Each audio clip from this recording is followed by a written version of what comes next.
guys, it looks like we're going to do some taters, onions, and kielbasa today. Now, I'll send you on over to the clips of me chopping up all the veggies. All it is 3 potatoes, 1 onion, 3 medium potatoes, 1 medium onion, and then 7 ounces of Polish kielbasa. Let's go to those videos. Alright guys, so I've always wanted to do this where they do the cut scenes and chop them up when they get them skinned, and then when they get them chopped, and then when they're in the preparation of the bowls. So what we're going to do is we're going to do 3 potatoes, and just like that, they're peeled. Let's do it with a chop. And boom, just like that, they're done. This is fun. Okay, let's try with an onion. And it's cleaned up. Let's try it with a chop. Boom, just like that, chopped up. We're only going to need 1 of these. So let's get it out of the package and chopped up. Just like that, it's done. Guys, thanks for coming back. What we're going to start off with is 3 tablespoons of butter. We're going to go ahead and get that melted. Alright guys, as I'm finishing up the melt on this butter, I keep moving it around the pan because I don't want any certain spots to become burnt or to turn brown. Butter has a smoke point, or I call it a burn point, of somewhere I believe it's 315 degrees. We don't want it to get above that, otherwise it does make a kind of a bitter taste to our potatoes and onions and kielbasa meal that I'm making for you today. Now, what we'll do is go ahead and add the onions first, and we'll start to saute those. Okay guys, we've been sauteing for just a couple minutes, and I'm doing everything on medium-high heat. Once all the onions start to wilt down just a little bit, we don't want them to be completely finished, then what we're going to want to do is go ahead and add our potatoes. Now with the potatoes, I've cut them, basically I did them in quarters and then just chopped them up in about 3/8 inch pieces, just whatever bite size is to you. And also at this point, we'll go ahead and add our 1 tablespoon of the Canadian steak seasoning to give it the flavor.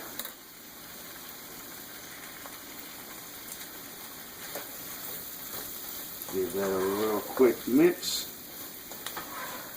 and keeping it on medium-high heat, what we'll do is we will go ahead and fry, cover, stir, cover quite a few times until you start to see the potatoes starting to brown up and getting the crispy edges on them that we're really looking for.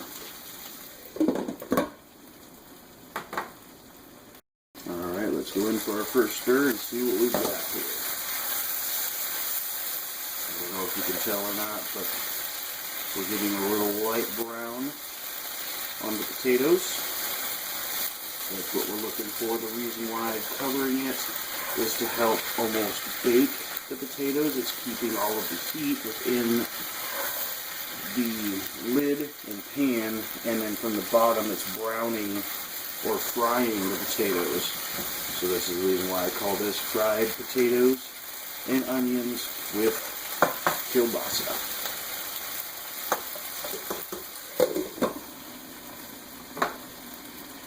Okay, let's go in for stir number 2.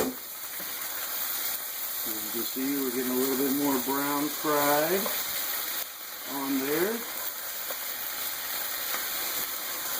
Make sure we're giving it a stir. Trying to get all the potatoes and onions stirred up, so that way we can hopefully evenly fry all of these. Alright, let's go in for a 3rd turn. There we go. That's that fried potato I'm looking for. And one big thing, guys, what I like to do is I'm actually going to be making another batch after this in the same pan, of course, but I like to do when I'm frying like these, I like to do it in smaller batches. just because if you get too many potatoes all in there, it's going to fill up most of the pan. You're not going to get as stirred and as crispy as you'd like, or as I'd like. So what we'll do is, looks like we're getting some nice brown in there. So let's go ahead and add our kielbasa. I always wait to add the kielbasa because this is going to add more moisture. The fat in the kielbasa is going to add more fat or moisture or grease to the pan, but I want to get that nice initial brown on there. So we'll put that on top, cover it back up, and we'll come back for the next turn. Okay, usually on this turn is when I start leaving the lid off as I fry, because we're going to start getting, I want to start removing some of the moisture from this pan, so that way it doesn't just seem like it's real soppy. I want a good fry on the potatoes, I want a good fry on the onions, and then as I'm stirring, I'm going to get a good fry on that kielbasa. So now I'll start frying with the lid off. I didn't even realize I didn't have the vent fan on, so I figured I'd turn it on before she come out and tell me to turn it on, because once again our laundry room is attached to our kitchen, and a lot of the fried food smells tend to get into the laundry, and she doesn't like that. So, happy wife, happy life, right guys? Alright, we'll be back. Alright, time to keep turning and burning. Hopefully not burning. I apologize. So, we're getting a lot of good crispy pieces on those potatoes. And what I always check for when I want to see how done it is, not only how brown that I want it on the potatoes and the kielbasa, but also if the potatoes are done. So if we come over here and we just take a potato, push the spatula through it, and if it doesn't go through too awful easy, not done yet. Let's go to one where we can get a good view of it. Let's go with this one in particular. We'll just do it light, right through the middle, kind of bust it in half. We don't want mush. That's one big thing. You just don't want it to mush, because otherwise what's going to happen is your entire pan is going to become mashed potatoes with onions and kielbasa. But we want fried potatoes. We don't want mashed potatoes. Okay, we're getting pretty close to done here. Some of the bigger potatoes are getting real easy to cut through. So that's where we kind of want to leave it, because it will finish off even in the bowl. You know. So let's go ahead and get this transferred into a bowl, so that way I can start making the other batch. And what I'm going to do for this next batch is I'm going to make it like I normally make it, with me talking the entire time, making side comments and jokes, stuff like that. I just wanted to make one, so if y'all want to go ahead and head on out, I appreciate you watching. But if you want to stick around and watch me make it and listen to me yammer on, I'll be back in just a bit. Alright, and welcome back if you stuck around. So, like we did in the first one, we're going to start off with, oh, it's a little warm. We're going to start off with 3 tablespoons of butter. We're going to want to move it around the pan because we don't want it to start to burn. Once again, 315, I believe that's what it is. 315 is the smoke point of butter. That's what turns it dark. Now, if you're making caramel, it's different. That's what you want. You want to take it up there with sugar and to the smoke point, you know, burn point, whichever you want to call it. But what I've done is went ahead and melted 3 tablespoons of butter. What we're going to do now is we're going to throw in our onions. I went ahead and chopped up some more onions. And it's just a rough chop. You don't want super small, just because it'll end up really being tiny, and you won't be able to actually bite into an actual onion. You bite into the onions, but you won't be able to decipher whether or not, oh, was that an onion or was that a potato? Stuff like that. And once again, like I said, you stuck around. It's all on you. Now you get to hear me yammer the whole time. Let's see here. So we got our onions going. We want to let it go for just a little bit longer. And I'm not going to be pausing this video throughout the whole thing. I might split it up in editing and fast forward through some of this stuff, but for the most part, I'm just going to sit here and talk and talk and talk like I like to do. Alright, so we're going to go ahead and get the onions in there. Let's go ahead and throw potatoes. Once again, we're on medium-high heat. I don't know if you saw my other videos, I don't have medium-high heat on my stove. It's 7.5. So, what we're going to do is we're going to go ahead and toss these around, get them all nice and coated in that butter. And we're going to go ahead and let them fry for just a little bit, and then we'll come back and we'll throw on the seasoning. So, like I said, I'm not going to cut it out. I might decide to go ahead and, like I said, I'm using Canadian steak seasoning, Montreal seasoning, and I'm not going to be cutting out most of this video. So if you stuck around, it's all on you. Alright, so let's go ahead and get 1 tablespoon of Canadian steak seasoning in here.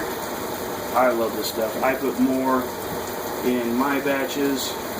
My wife doesn't like as much of the seasoning, and I also put crushed red peppers in mine as well. But I'm just doing this for video purposes. You're always welcome to put more seasoning and spices that you want in there.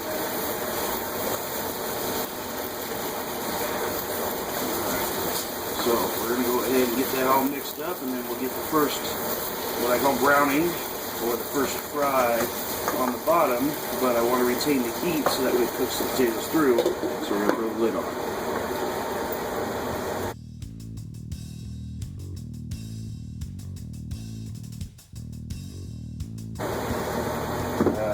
Time for a little fireball.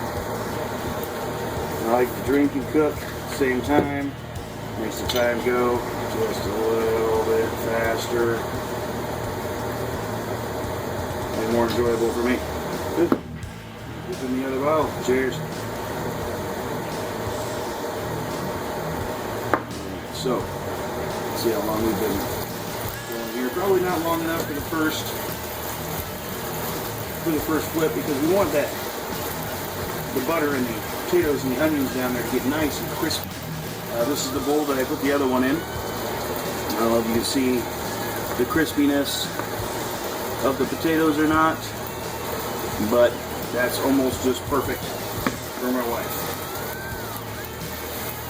Let's see what we got. Just a little light brown. We want to get it way browner than that, way darker than that. Let's keep her going.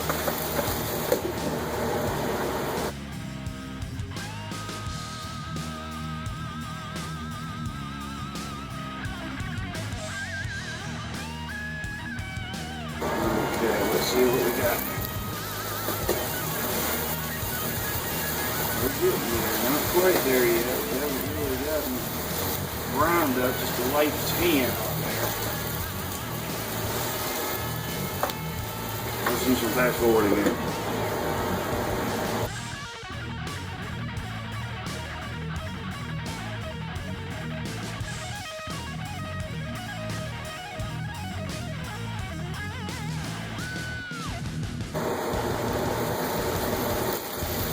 What we got now. There we go. We're starting to get some crispies on there.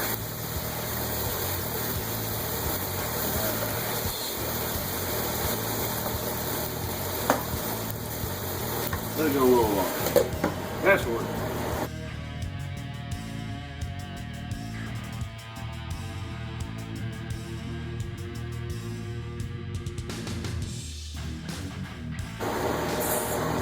Yeah. Tell me what you think. And in one of his videos, he's talking about ketchup. He goes, "In my house, plenty of ketchup. My wife loves ketchup. Use it on everything." Hey, what is she doing right now, guys?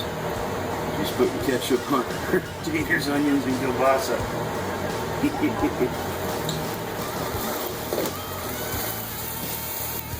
Starting to brown up now. Let's go ahead and add our kielbasa.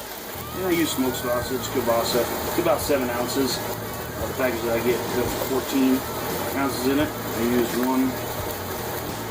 But if it's all in one ring, and it's 16 ounces or whatever, just cut it in half. You know, and that's for 3 potatoes, 1 onion, and 7-8 ounces of smoked meat is what I like to use. Fast forward.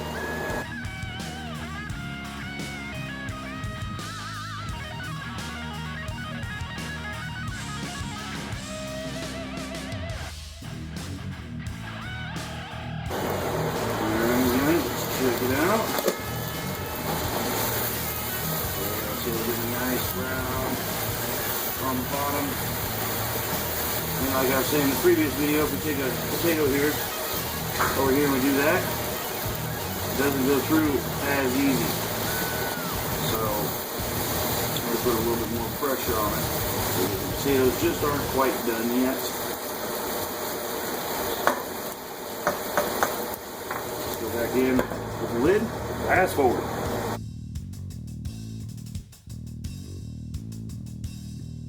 Alright guys, we're back. Let's see what we got. Might be time to fry without the top on. Yep. It's under there. So we're going to let her fry for a little while longer without the top. Fast forward.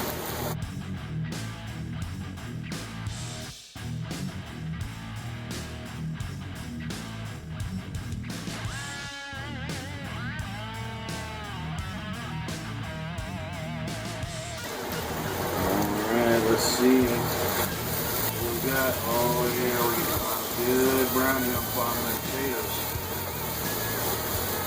Should be about done. So this one over here, let's check it out. And oh yeah, barely any force to go through that. So now it's just gonna be a matter of browning them up to the however brown you want them.